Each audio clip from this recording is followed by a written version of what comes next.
Our talk today is Psilocybin mushrooms, an underground revolution for the freedom of consciousness. Our speaker is Paul Stamets. Paul will explore recent ancient use and recent advances on psilocybin mushrooms, exploring the dialectic between psilocybin as a pure molecule versus psilocybin in their natural form, mushrooms. Brace for impact. Paul Stamets is a speaker, author, mycologist, medical researcher, and entrepreneur, and is considered an intellectual and industry leader in fungi. Paul is the author of 6 books, and he has discovered and named numerous new species of psilocybin mushrooms. He has received numerous awards, including Invention Ambassador for the American Association for the Advancement of Science, the National Mycologist Award for the North American Mycological Association, and the Gordon and Tina Wasson Award for Mycological Society of America. His work has entered into the mainstream of popular culture. In the new Star Trek Discovery series on CBS, the science officer is portrayed by an astromycologist, a Lieutenant Paul Stamets. Paul's work with mycelium is a central theme of this series. Welcome, Paul. I'm so excited to hear your talk here. Thank you. Thank you, Brother David, and thank you. Hey, burners, I'm so sorry we're not all together, physically, but we are certainly connected, via the multiverse. So all of you from around the world who attended Burning Man physically or cyberally,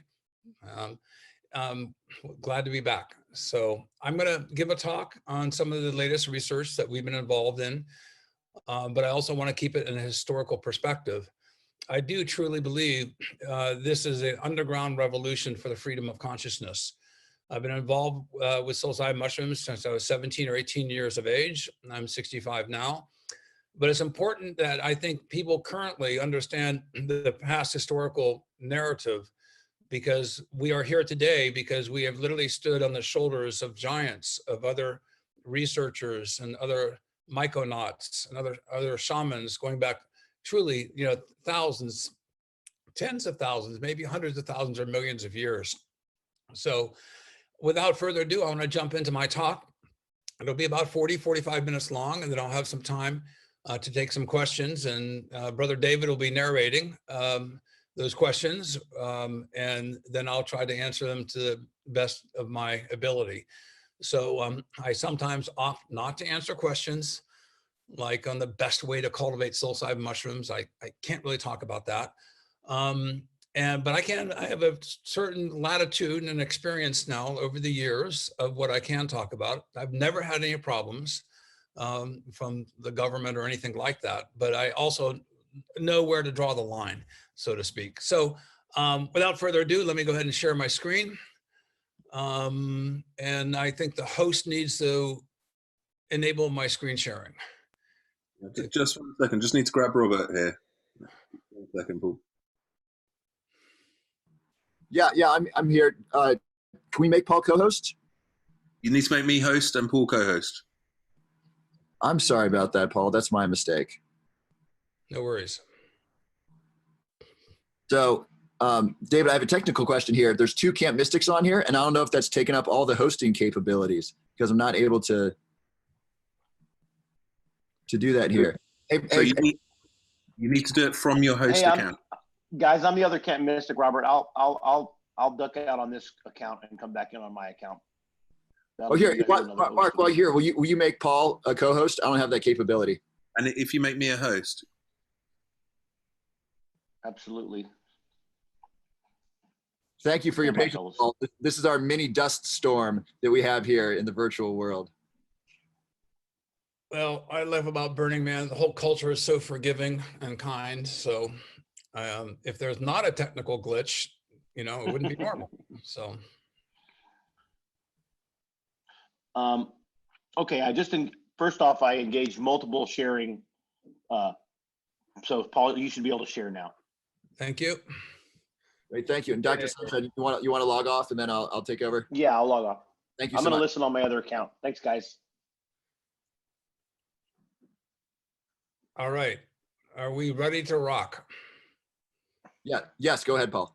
Yeah, go, Paul. Okay. All right. So it's an underground revolution for the freedom of consciousness. And this is something that I think is quite apparent to many of us who've been involved in this research for decades, and I'm very, very happy that the younger generation is picking up this movement and being so creative and showing increasing discipline, because these are sacred medicines. These are not party drugs. I understand the need to, when you're younger, to go out and party and have fun. But I think many people who enter into the psilocybin mushroom mycoverse quickly learn that these are powerful tools for improving the quality of your life, your emotional state, and indeed, I think, for increasing intelligence. So let's see. So I want to show 3 slides, and I think this is quite profound. These are the universities and institutions currently engaged in official studies on psilocybin and psychedelics. Now this slide, first slide, was compiled by myself and Mark Hayden, who is the director of MAPS Canada. And so Mark first gave me showed this presentation, and I added a bunch more universities, and the subsequent slides I co-created with my partner, Dr. Pam Crisco. But think of this. This has gone through IRB, Institutional Review Board, approved by the FDA. These are human clinical studies using psilocybin, in this case, as a pure molecule.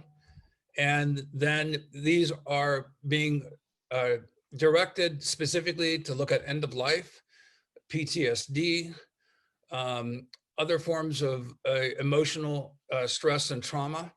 But the validation that has occurred so far, first with Johns Hopkins leading the charge, has been a course of institutions and clinical studies all coming to the same conclusion, that psilocybin is one of the most powerful, safe, and useful psychotherapeutic medicines ever studied in the history of psychiatry and therapy.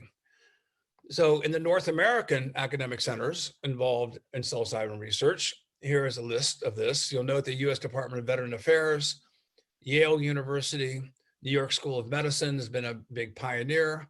UCLA is now on board. Numerous other universities not yet been approved are in the application process. And in Europe, you know, this is also a movement happening in Europe, with multiple universities there also running parallel or complementary or indeed uniquely different studies.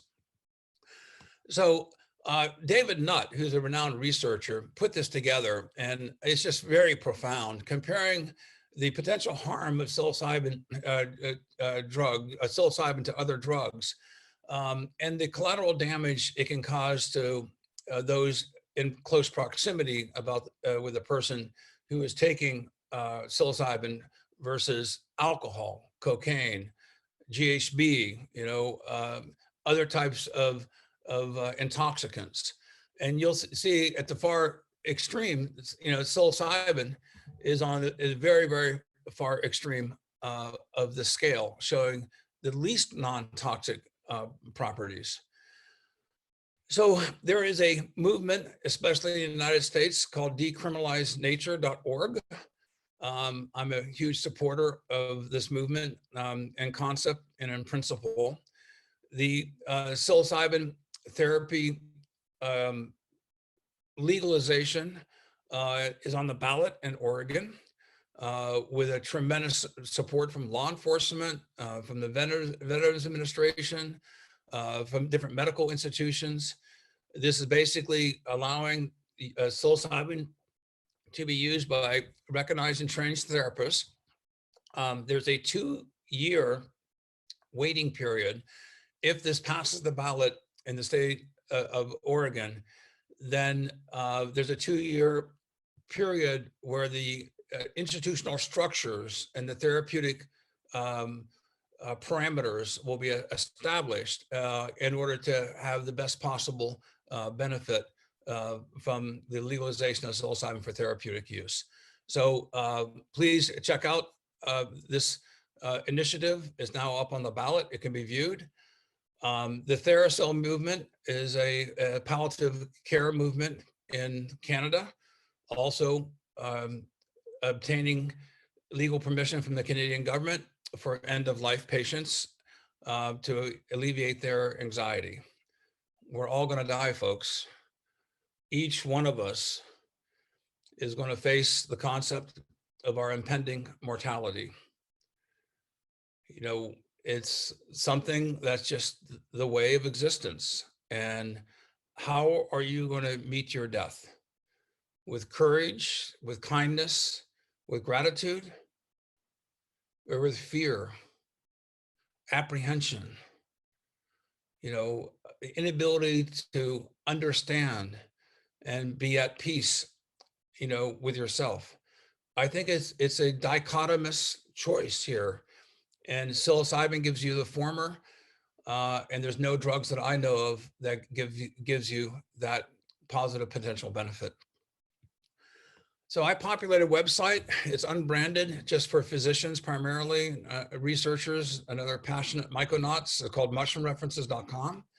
The majority of the psilocybin research that's been published in peer-reviewed journals are available at that website. It's got a good search engine. It also has lots of other references to the medicinal properties of mushrooms, different clinical studies that are out there, clinical studies on lion's mane. So it's constantly updated. I always like to give a shout out to Sergey and Larry at Google, as they created Google Scholar Alerts, and I'm a victim of these. I put too many search words in Google Scholar Alerts. I get too many references, but I am a reference hound, and I read voraciously on all the cutting edge research that comes out on the medicinal properties of mushrooms. And for physicians out there in particular, it's really important you become educated on a subject before you speak on it. I think it's a good idea. And so this is really helpful to physicians, and the University of Arizona Medical School refers their physicians specifically to the site to bring up the learning curve as quickly as possible. So psilocybe mushrooms come from the mycelium. This is a very simplified life cycle. The spores, they're typically two spores or have to be sexually compatible. They join together, they form mycelium. And now that sexually mated mycelium coming from two compatible spores can grow, and then through a long, elaborate process, oftentimes taking months, sometimes years. With the Psilocybe cubensis, it takes weeks, so it's much faster. It's a subtropical species. And then mushrooms form from the mycelium very, very quickly. The photograph on the left, I want to point out, is an extraordinarily efficient yield. Over 20% of the dried mass of the substrate, in this case, became dried mass of psilocybin mushrooms. And this is also the ideal stage to harvest them. What many people don't realize is that when the caps expand, the flesh, which contains the psilocybin, becomes gills and spores, which don't contain psilocybin. So when you pick it at this stage, you're harvesting them at the most potent stage of the life cycle. And then as the caps expand and the gills form and spores form, then actually the potency of the mushroom radically declines. So here's 6 days of Psilocybe cubensis growing out in a petri dish. My friend Patrick Hickey made these movies, and this shows bundles of nuclei streaming through the networks of the mycelium. And because of the epigenetic network-like benefits of the organization of the mycelium, is extremely adaptive to change. These are learning membranes, and they can be customized to certain substrates, because once they evolve the gene sequences for enzymes and proteins to digest a substrate, that becomes encoded. So the adaptability of these strains to be custom evolved according to specific targets should not be underestimated. The largest organism in the world is the mycelial mat in Eastern Oregon. I photographed this from a small airplane. And it's over 2,200 acres in size, and it's a mycelium that's of cells. It's only one cell wall thick. The mycelium, in response to a drop in temperature, the introduction of water, exposure to light, exhaling carbon dioxide, inhaling oxygen, those four stimuli trigger mycelium to form baby mushrooms, primordia. and the primordia become visible. But each one of those little primordia you see there can become a big mushroom. However, the tissue is all preformed at this stage. So if you took a little razor blade and you cut one of those little primordia, the adult mushroom would come up with a giant cleft in it. So that is really important to understand, that the protection of the primordia at this stage of formation is of paramount importance in order to generate a nice morphology in a fruit body. The mushrooms then emerge very, very quickly. It aggregates into a baby mushroom, which is called a primordium. The formation of primordia is critically dependent upon blue light, between 320 and 400 nanometers.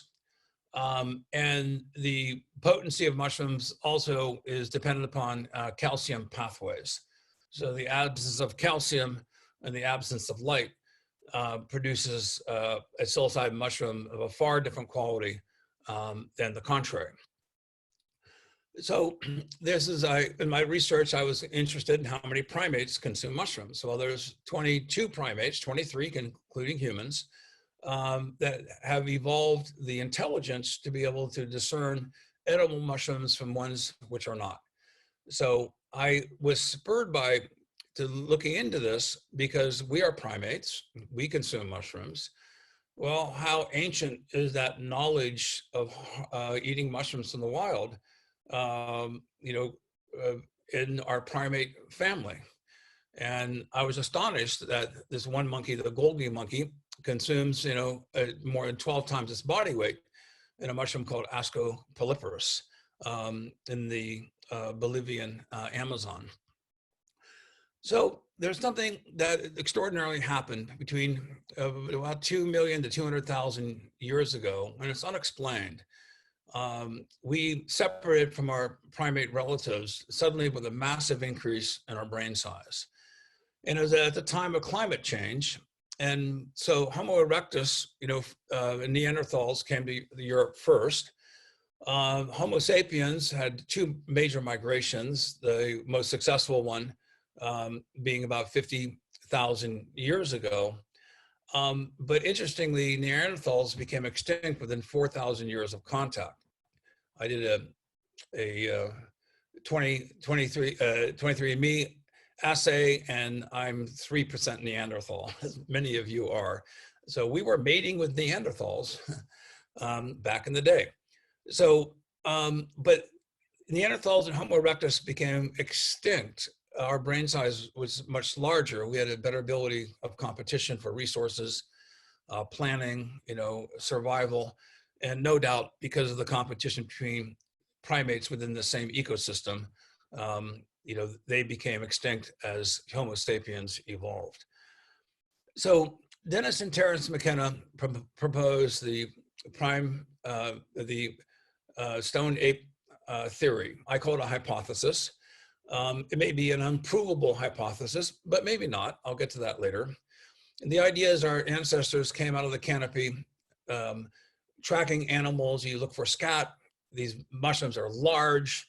Our primate ancestors would have consumed them because they're hungry. They're also grub eaters. Maggots grow in mushrooms, and they'd be catapulted into a psychedelic state of mind. Food will be shared amongst the clan. So the idea of a group of these primates all sharing this psychedelic experiences is highly probable. And it's also highly probable for the following reason. This occurred over not 10 years, not one occurrence, not 100 years, not 1,000 years, but millions upon millions of years over millions and millions of times. Epigenetically, which means when you have a stimulus from the ecosystem, that it affects the DNA coding and replication in your brain, then the external stimuli can influence genetic expressions. So now I made fun of this, and as many other people did, because Terence was a fantastic philosopher. Dennis, his brother, is a serious scientist, but is kind of a stoner's idea of how humans evolved and could have evolved from the consumption of psilocybin mushrooms. I would caution people not to make fun of some of these hypotheses that seem so extraordinary as science develops and adds some degrees of credibility to the possibility that psilocybin mushrooms sparked a new branch in the primate tree that led to Homo sapiens and to us today. Now, how big are these mushrooms? Well, there's elephant dung on the left there. Again, you're tracking animals across the prairie, you're hungry. That looks clean and edible to me, and as it would to many of our primate ancestors. So the likelihood of them consuming this is extremely high. And this is the biggest mushroom that is found on dung in the subtropics. And moreover, it's extremely common. And moreover, you can see it sometimes from 1,000 feet away. So it's not, they aren't hidden in the tall grass. They can be, but oftentimes they're visible from a great distance. So another mushroom that co-occurs is called Panela cyanescens group, Copelandia cyanescens. It also is a strongly active psilocybin mushroom. So Terence called it a theory, and the great photograph painting here by Alex Gray, talking about glossolalia. Basically, the psilocybin encourages the creation of thoughts, words, and speech, synesthesia, and just basically expands the repertoire of cognition to be able to express ideas and come up with solutions, etc. So it's not a theory, it's a hypothesis. I want to be very clear about this. Hypothesis is an educated guess to explain observable phenomenon, but not tested by scientific method. The theory is tested by scientific method and is factually supported. So I've said that this may be an unprovable hypothesis, but maybe not. At the end of this talk, I think there's some rationale to say this hypothesis, is evolving into a theory that can be further tested, and it is being tested in real time now by the millions and millions of people consuming psilocybin mushrooms around the world. So going back or going forward from the sudden occurrence of Homo sapiens on the landscape, from 7,000 years ago, the first image here is the actual pictograph. And then Kat Harrison and my friend Jonathan Meter redrew this true to form.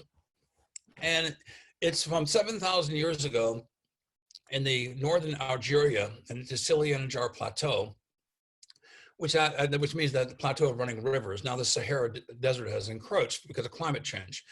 So it's a desert environment, but in these labyrinthine caves, several of these images had appeared. Now, it's well known in Mesoamerica and also in Europe and in Asia that you can preserve mushrooms in honey.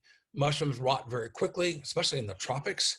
Many of you know this. You pick a psilocybin mushroom and it starts rotting within a day. One way of preserving those mushrooms is drying them, of course, but in high humidity, it's hard to get them totally dried.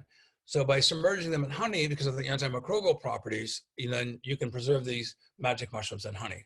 So that's interesting to me because mushrooms were banned by the Bavarian Beer Act in 1516, and specifically under the pressure, apparently, of the Catholic Church.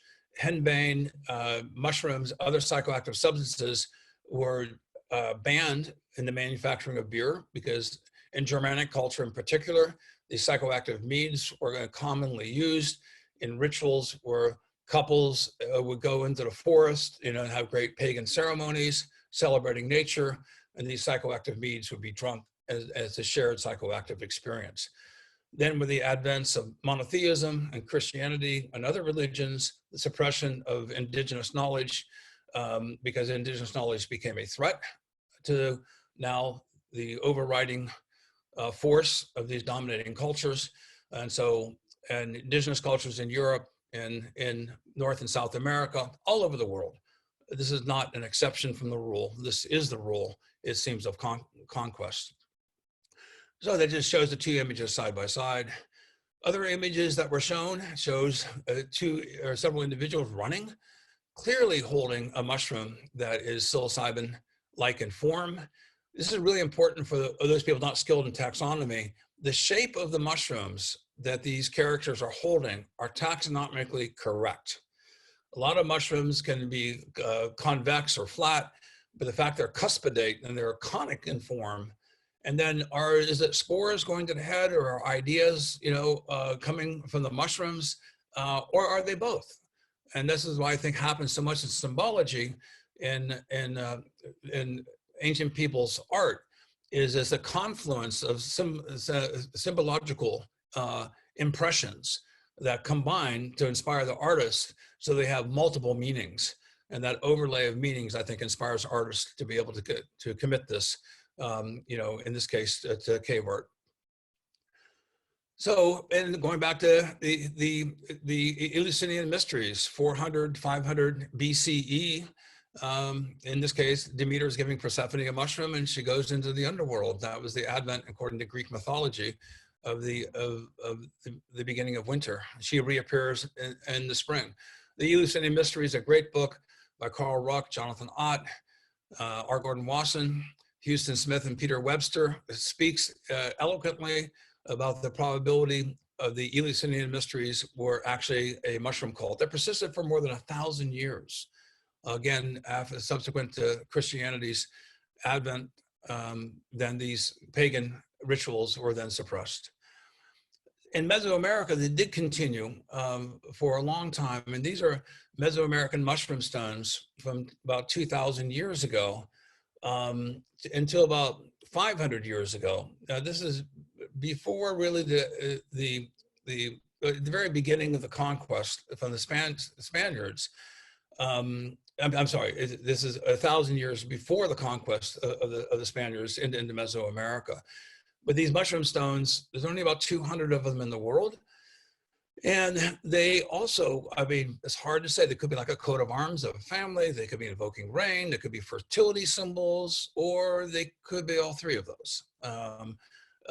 But it's very interesting because I have had a passionate interest in them for a long time. I'm the temporary custodian in this lifetime of 23 of these Mesoamerican mushroom stones. I think the largest collection in the world. It is my destiny to return them to the Guatemalan people if I can find the right responsible recipient. I have to very carefully vet where these go so they're not dispersed and resold, as I've been warned by many Guatemalan experts that if I give these mushroom stones to the wrong entity, then the collection will be broken up. But I would like to say that this is my living room. This is when I go to bed at night and I wake up in the morning. They are all there. And a shaman friend of mine, when I had these all in boxes, said, "Paul, this is not right. They need to get out." And so I assembled this mandala. And when I did so, I realized that I had a village of elders. I had a village of shamanic mushroom experts who are basically encouraging and supporting me. And so these mushroom stones will exist a lot longer than my lifetime, many generations. Many of them were found buried in the soil, turned up by farmers when they were tilling their fields, because when the conquistadors came over, they brought their diseases. The indigenous shamans didn't have any experience with smallpox, with all sorts of venereal diseases that were brought over. And so they didn't have time to come up with the natural remedies. Since the shamans then lost favor by many of the members of the population in their villages, and the Christianity promised everlasting life, a new concept, then these mushroom stones were hidden because they were considered to be idolatry and a threat to Christianity. So that's probably why they were buried. Now, again, this is speculation, but it's seemed to be pretty well substantiated. We go to 1957, May 13th. R. Gordon Wasson's great field guide to psilocybin mushrooms landed on the steps of tens of millions of Americans directly in the middle of the Cold War, with reports of Maria Sabina and the magic use of mushrooms. And Maria Sabina was a devout practicing Catholic. So the mushrooms were also on her altar with a cross and other Christian symbols. And so this represents a fusion, in this case, of indigenous knowledge and practices with the dominating religion of the invaders. So 4 individuals I'm going to recognize: Dr. Micah Bugh, Dr. Alexander Smith, Daniel Stuntz, and Catherine Skates. These were some of my mentors who took me under their wing when I was very young. And I met them when I was about 19, 20 years of age, and that's what I look like. So I still have a beard, but I'm balding on top. So, but then Michael Bugh, I met him, and he's a professor in organic chemistry. He was called as a witness in criminal trials where the government was prosecuting mostly young people for possession of psilocybin mushrooms. And Michael was able to show that their analyses were flawed. They were pulling out all sorts of other tryptamines, even serotonin. And then Michael wrote in a peer-reviewed journal the proper protocol for identifying psilocybin from psilocybin mushrooms. And actually that helped correct the government. And then Michael applied for a DEA license, which he received. And then myself and Jeremy Bigwood were his two primary students, and Jonathan Ott, who left a year before the DEA license to work with Dr. Gaston Guzman in Mexico. So the three of us were students of this amazing professor, Dr. Michael Bugh. And we went on to start studying psilocybin mushrooms. And this is the great psilocybin mushroom species expedition. There's Dr. Gaston Guzman on the far left, a professor from Mexico, wrote the world monograph on the genus Psilocybe.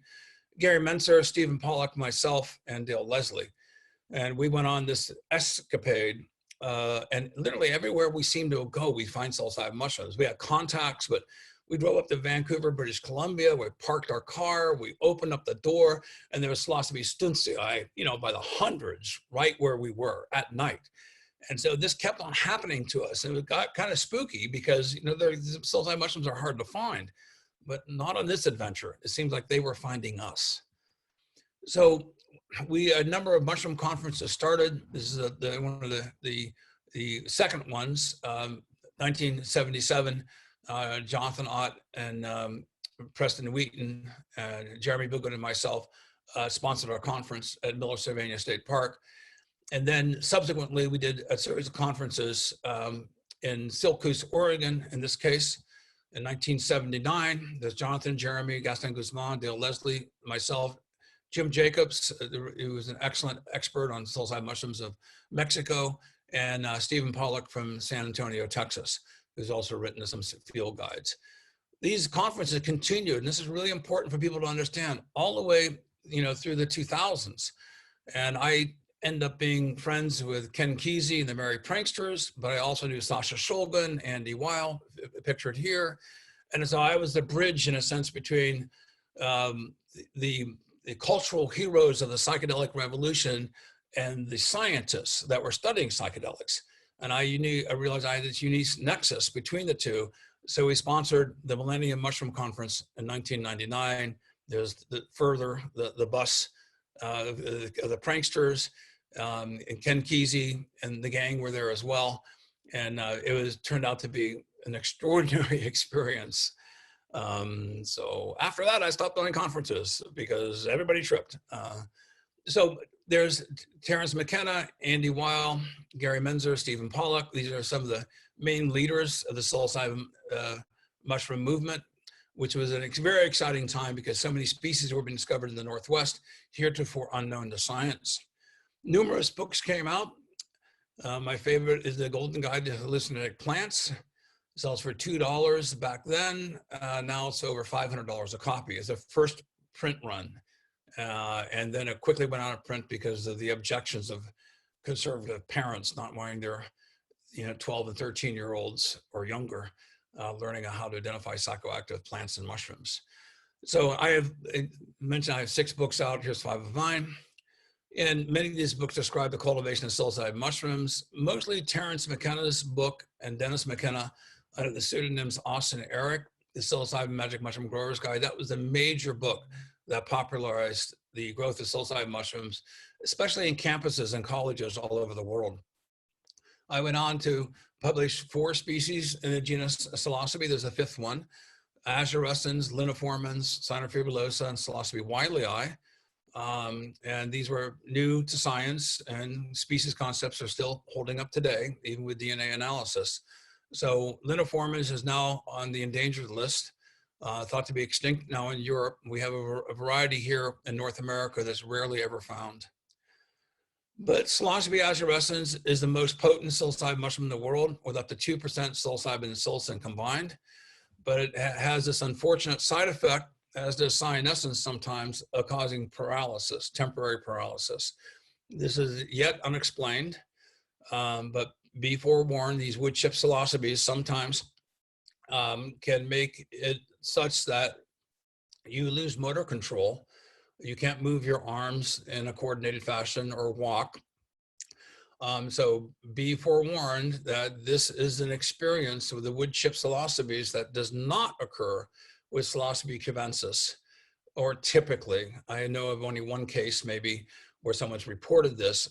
It's different when you don't want to get up off the floor versus you can't get up off the floor. So we have to make sure that we have that distinction. This is from one of my books, Psilocybin Mushrooms of the World, and it just shows you how potent Psilocybe azurescens is. And they contain other compounds, psilocybin, psilocin, and baeocystin. Now, psilocin is a dephosphorylated form of psilocybin. When you eat psilocybin, enzymatically, it changes into psilocin, and psilocin crosses the blood-brain barrier. So you're getting high from psilocin, not from psilocybin. Baeocystin is a prodrug. Psilocybin is a prodrug to psilocin. There's also a baeocystin pathway as a prodrug, also going to psilocin. So this is important to know. There are other compounds within psilocybin mushrooms that are related to psilocybin, but have not been well explored until our work recently in terms of their neurogenic or pharmacological activity. So let's go through a few of the major studies I think are important. This is basically with prisoners, 480,000 people surveyed, and associations, not causation, but it can be. 27% if you had one-time use of psilocybin, decreased odds of larceny or theft, 22% decrease for property damage, 18% decreased odds for violent crime. That's amazing. So people who use psilocybin mushrooms tend not to be criminals and are not prone to violence. This gives a tremendous societal benefit. So the psychedelic use also by a group of Canadian physicians and researchers also found the association of the use of psilocybin or LSD was associated with a reduction statistically of partner-to-partner violence. It's very curious that it only extended to men. And so this is also really profound, and it also speaks to their prior studies and validates the association of the single use of psilocybin is associated with less violent activity. So the psilocybin allows people to reconnect to emotional expressions from other individuals. They tend to be better listeners. They're more conscious of nonverbal signals. They recognize the emotional states of individuals in a fashion better so than otherwise. And so it is thought that psilocybin has a reset ability, and being able to help the brain reset and then renormalize per se, or be able to come alternative pathways that are associated more with providing contentedness and happiness. And I like to say, if you're happier, you're more creative. If you're more creative, you're happier. Well, if you're depressed, you're not creative. If you're, not creative, you're more depressed. So, the association of psilocybin mushroom use and the after effect, making people having more positive outlook on life with their family, et cetera, I think, is something that's important to note. There's an increased nature relatedness. And a decreased association with authoritarian political views, something that I think our society could greatly benefit today from. And then it also is a strong predictor of pro-environmental behavior. I think all of us who experience psilocybin mushrooms know that we have this tremendous contact with nature, with the natural intelligence of the ecosystem all around us. We feel part of the ecosystem, not a part separated from it. And a very well connectogram that has been made by Dr. Robin Carhart Harris talks about the integration and the expanded use of these neurological networks under the influence of psilocybin. It has an effect on hippocampus and extinction of fear trace conditioning. So what we can conclude is psilocybin induces neurogenesis, courage, and kindness. These are leadership skills. And I think our leaders could greatly benefit from the use of these medicines to improve their abilities to be good leaders. And also means you become better citizens. So it's been proposed that psilocybin now, Johns Hopkins produced a paper saying it go from Schedule 1, which means high addictive potential, no medical use, to Schedule 4, basically similar to that of an over-the-counter asthma medicine, could be prescribed in the United States over the phone. Logically, academically, it qualifies for Schedule 4. But the war on drugs and the misclassification of psilocybin to Schedule 1 is still a hurdle that has to be overcome, or something that has to be overturned. Another mushroom, which I'm excited about, is lion's mane. It stimulates neurogenesis. There have been several clinical studies, 3 of them now. A more recent study out of Taiwan shows substantial increase in cognition, the ability of problem solving, also have antidepressive properties. And these studies, even though they're fairly small, shows substantial benefits even after 2 weeks of use. It's a 30 people in these studies, but statistically significant increase in some of the tests and markers that are associated with pre-Alzheimer's and also dementia. So I mention this because the formation of amyloid plaques and neuropathies, the dying back of neurons, the losing of these interconnected networks, leads to memory loss, emotional instability, inability just in terms of coordination. How many elderly people, die or get hurt from falling? It's one of the #1 causes of injury in elderly patients. And that's directly, I think, related to the loss of stability and coordination is related to neurological decline. So the formation of amyloid plaques retrospectively after in postmortem, patients are associated with interruption of the flow of nerve signals on the myelin sheaths, on the axons of nerves. And when the myelin sheaths are interrupted and amyloid plaque proteins form, then neurotransmission is interrupted or declines. So this is an artifact of Alzheimer's, and it's been extremely well documented. So we started doing some experiments with neurogenesis of lion's mane mycelium. Very important you understand is the mycelium that is giving neurogenic benefit, the fruit bodies, the mushrooms that are protein rich, that are wonderful for all sorts of other reasons, but they are giving virtually no neurological benefit in terms of neurogenesis.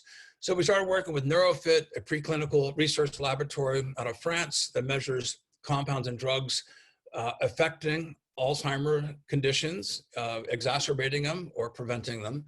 And we compared it with brain-derived nerve growth factors, which versus a saline control, to see if the neurons would regrow and at what rate.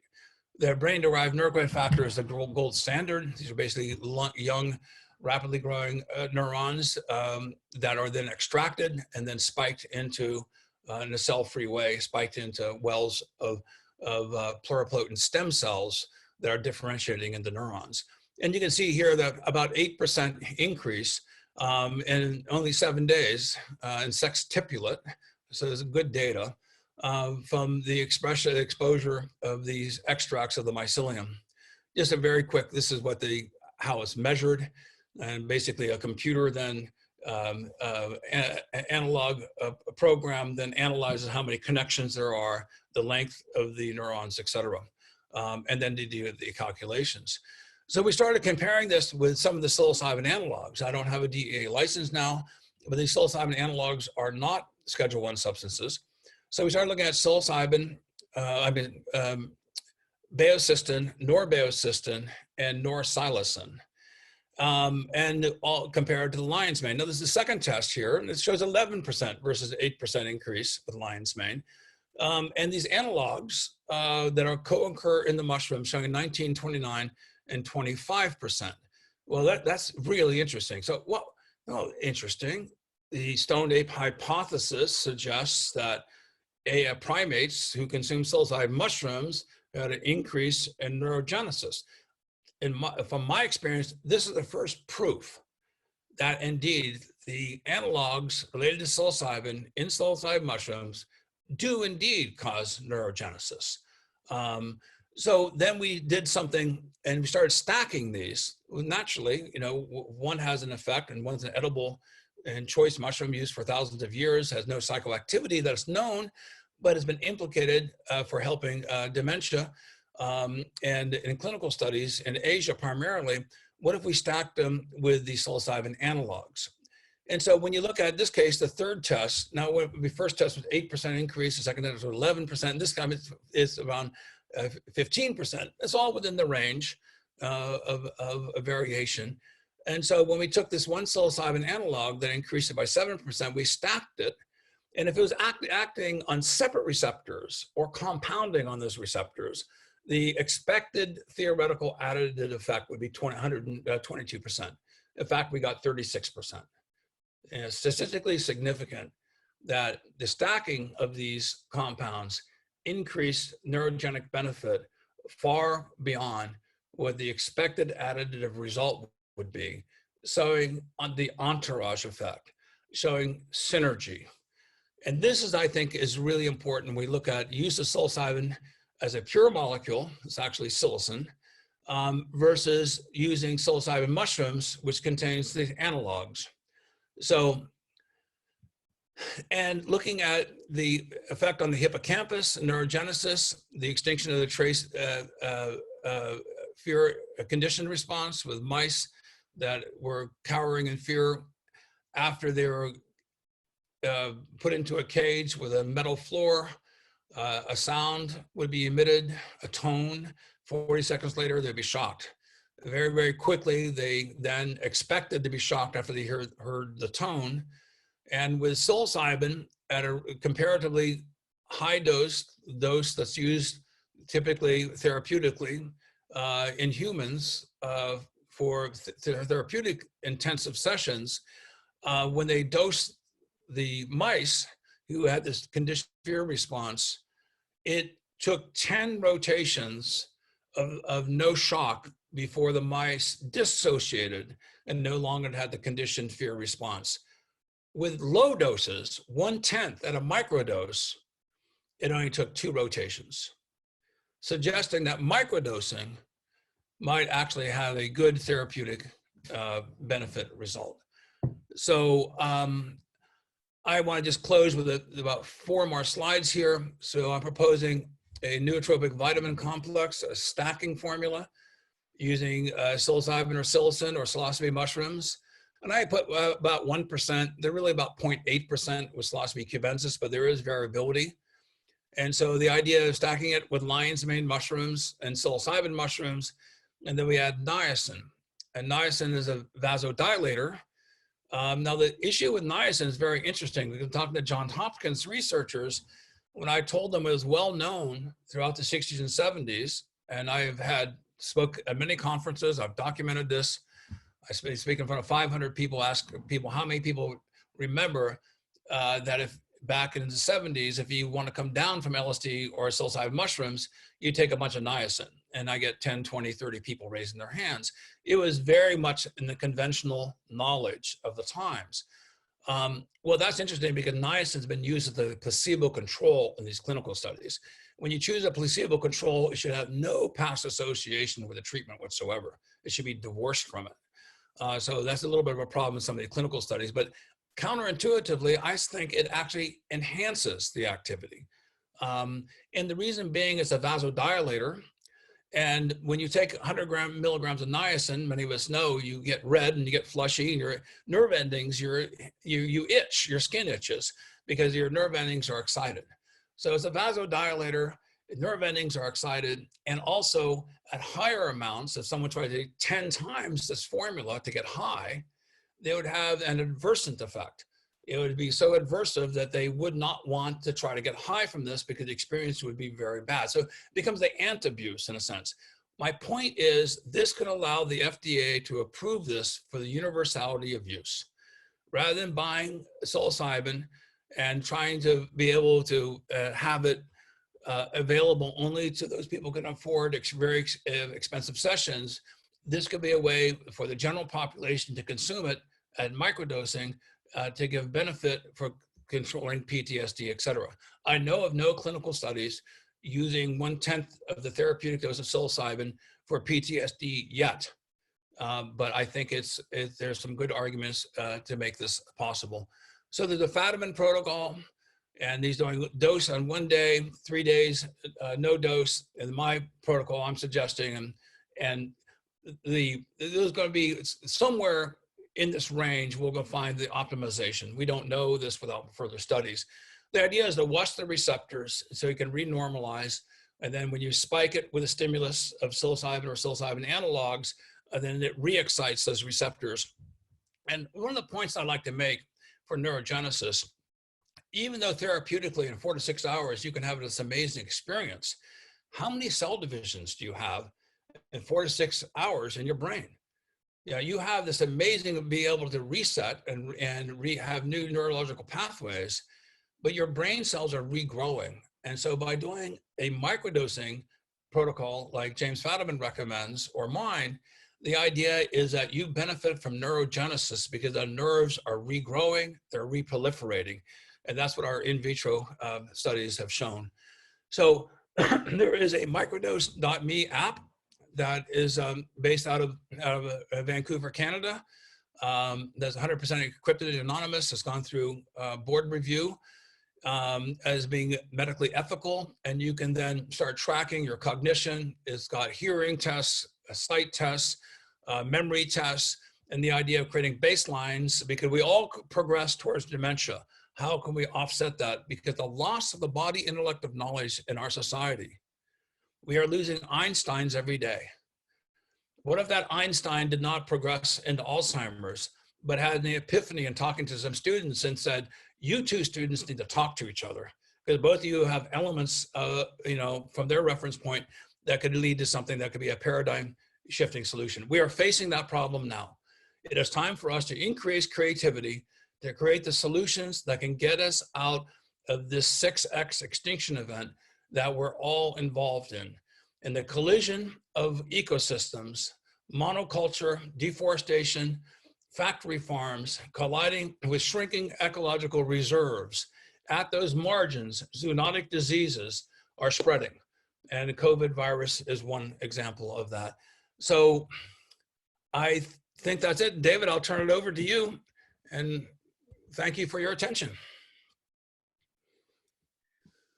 Oh, that was absolutely incredible. Thank you so much for sharing your experience and knowledge with us. We've got a couple of questions from the audience here. So first question is, if my parents are at risk for dementia and they grew up in the baby boomer generation and are skeptical and scared and reluctant to try psilocybin, what research paper or resource would you recommend to help people who are afraid of mushrooms open their minds and potentially take the plunge? Well,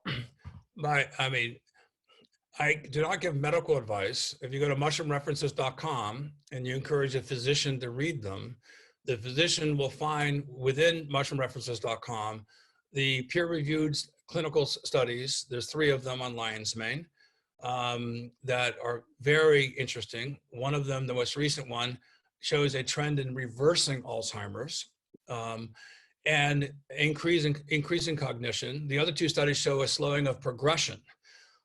Interestingly, in the 2 of the studies, when the mushrooms were stopped being consumed, the progression reoccurred. And so neurodegeneration then continued. So best to be informed. But you're doing a microdose. The definition of microdose is you're not getting intoxicated. If you are getting intoxicated, you're not doing a microdose. So typically with psilocybin cubensis, now James has a little bit different point of view than me. I'm suggesting 1/10 of a gram of psilocybin cubensis at 0.8% to 1% content of psilocybin. James is recommending 0.4, but my receptors are really sensitive. If I do 0.4 grams of cubensis, I feel it, folks. So you don't want to feel it.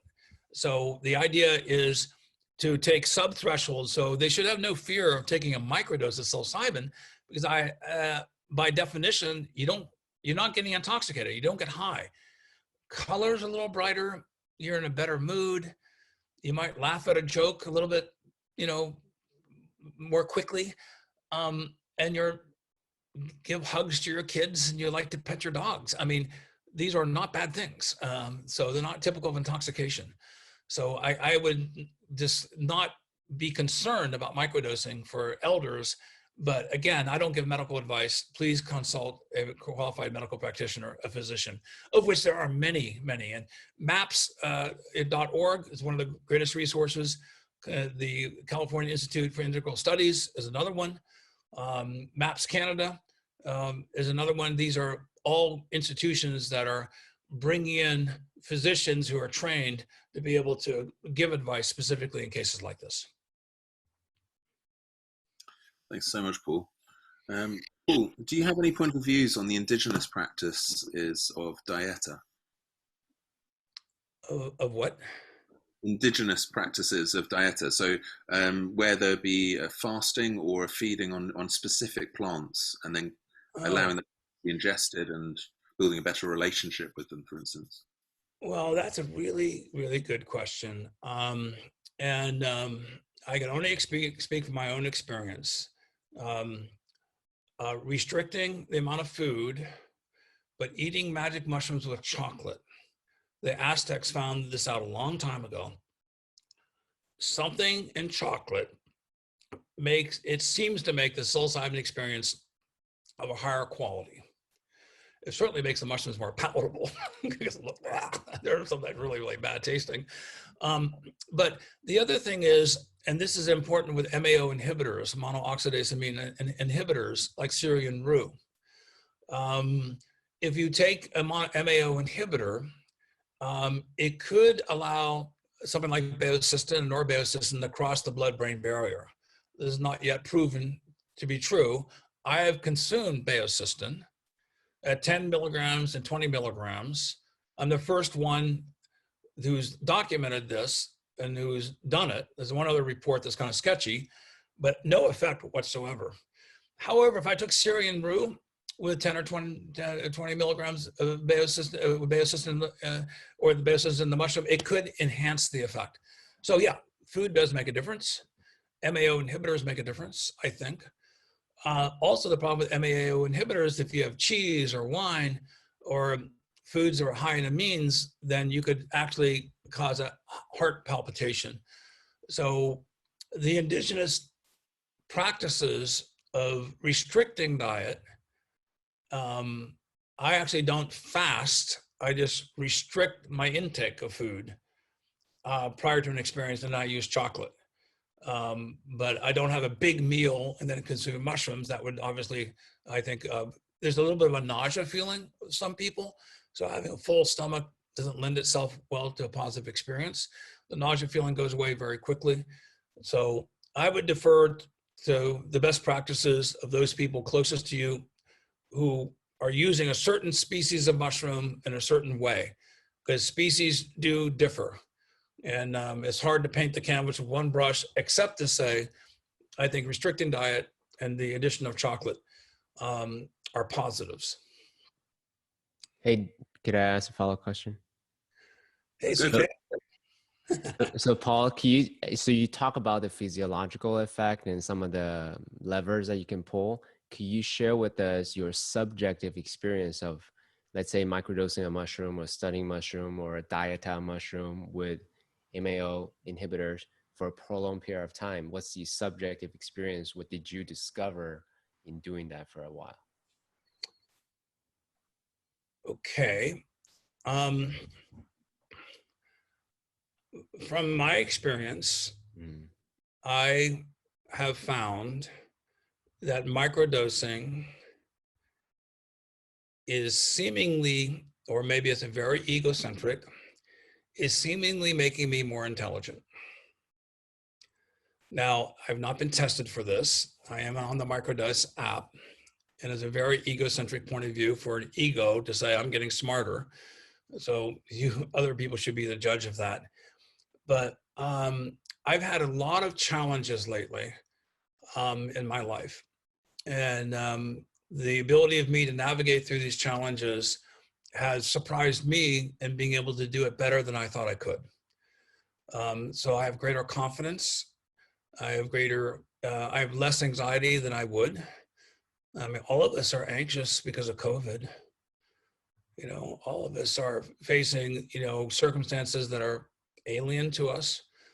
And I think that the widespread responsible use approved by the government, you know, coached or counseled by expert physicians in a time of high anxiety and crisis will have a net benefit to society, reducing crime, less stresses on the courts, on law enforcement, helping people overcome trauma. Because when trauma happens to one person, it reverberates out into the community. If you have an individual in your family who suffered tremendous trauma, and then from these experiences no longer has it, the whole family can heal as a unit. It's not just the family, it's the community. You know, when people are on edge, they argue with their neighbors. They argue with a police officer that pulls them over. You know, when you're more consoled and you're in a better state of mind, I think it's very apparent that you can be a better citizen and hold it together. So, CK, you're asking me a little bit of a question close to the line because of my own personal experiences, but I honor your question. I hope you hear my words that I do think that these have a tremendous benefit, but we have to bracket this within the parameters of responsible use that is also law-abiding to the degree that's necessary. The evolution of laws have come from challenges of individuals who said these laws are not right. Well, that's where we are today.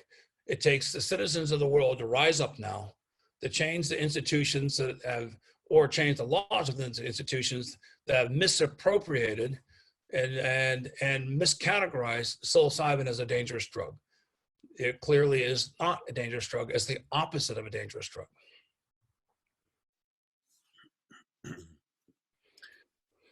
Thank you, Paul. Paul, there's another question here. Sometimes when taking your microdose stack, the next day I can get an almost come down effect. Do you ever get this? And if so, is there anything we can do to combat this? Yeah, take another dose. No, that's actually is kind of proof positive of the effects. You know, so if you do microdose one time and the next day you don't, that's why I think having this period of dosing over a few days rather than 1 and 3 days off is better. So when you renormalize from anything, you tend to be more sensitive. But I think being aware of that is important. And we are collecting case histories.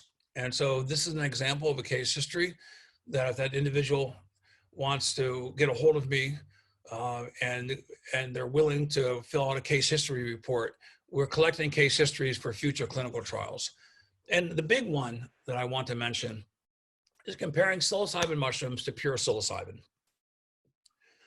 Is it morally beneficial or incorrect to only have psilocybin available to those people who can spend $5,000 to $20,000 for a full purified molecule, when the benefits could be the same or even more from psilocybin mushrooms that might cost you $5?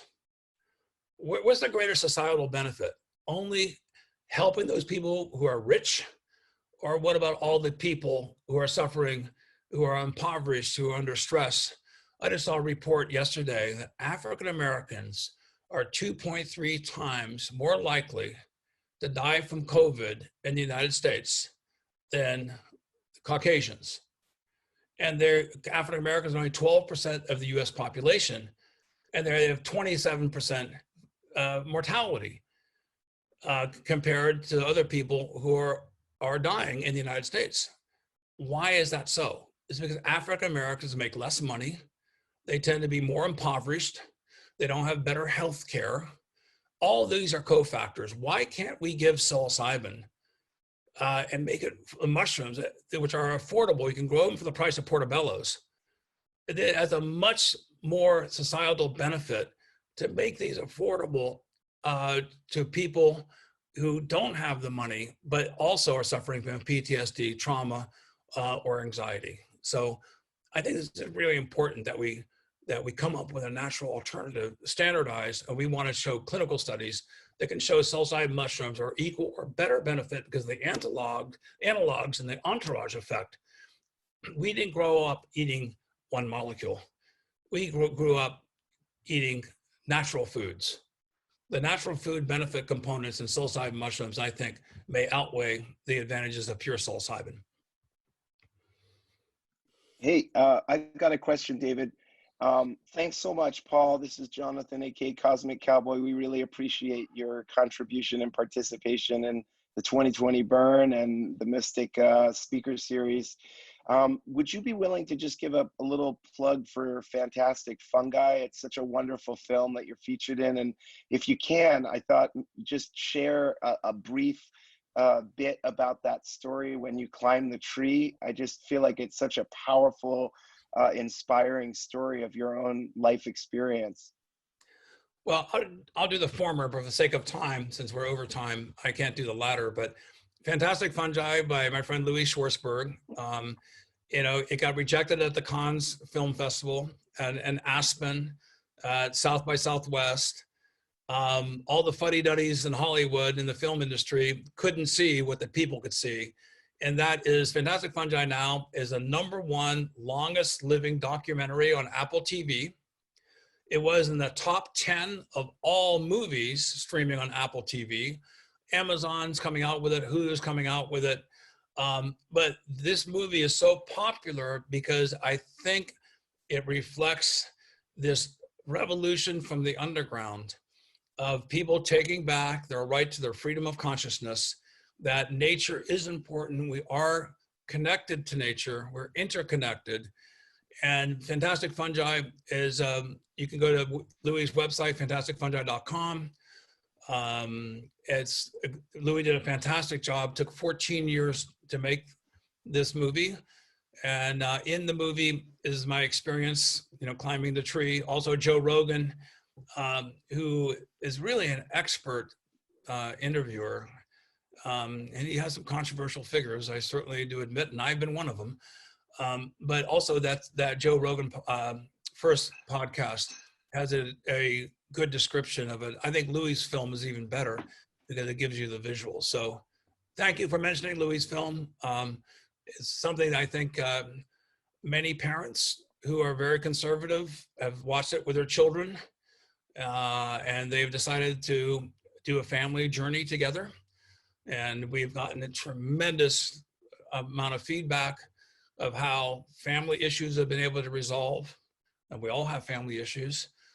So I think it's delivered in a fashion that can eloquently tell the story without being marginalized as a bunch of hippies doing drugs. So the movie is a tour de force and I think a milestone that will be forever recorded in this movement. So thank you for mentioning it. It was embraced at the Maui Film Festival where I live, and on behalf of us, just wanted to say thank you. We love you. Keep up. All right. Thank you, brother. Superb. So, Paul, thank you so much for your talk. That was phenomenal, and so much rich information, and so much that's nutritious that people can enact as well. I'm just wondering if there are any gratitudes in the room for Paul. Thank you for his talk. Thank you so much for coming, Paul. This was just phenomenal. All right. Thank you. Thank you, Robert. Thank you, David. Thank you, everybody. Have a great burn. This is Burn Week, right? You changed my life, sir. We will be on the playa together. All right. Take care. Thank you so much, Paul. Bye-bye.